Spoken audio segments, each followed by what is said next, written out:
Welcome to Sweet Life Beat Life. We hope this video helps.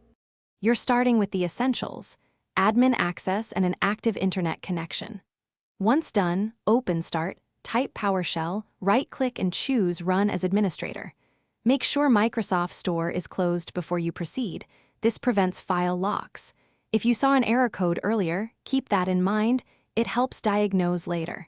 Now that you have an elevated PowerShell window, you're ready to run the lightweight commands that will re-register or reinstall the store and restore its core files. You'll now re-register the store package so Windows rebuilds its registration. Copy and paste the getapps package command into the admin PowerShell and press Enter. This re-registers store for all users. If that returns errors, use the second command pointing to the system apps manifest to force a reinstall. Make sure to watch PowerShell output for permission or path errors. Those are clues. Once commands finish, reboot Windows to let system services reload and finalize the store restoration. After restarting, open Microsoft Store and sign in. You should see the app in your library.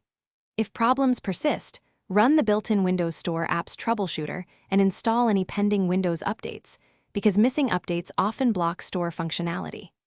If the store remains absent, create a new local admin account to test profile-specific corruption, or perform an in-place repair install to refresh system files without losing apps. One key tip: record any PowerShell error text. It speeds targeted fixes when you search or ask for help. Thanks for watching. Consider subscribing if we helped you.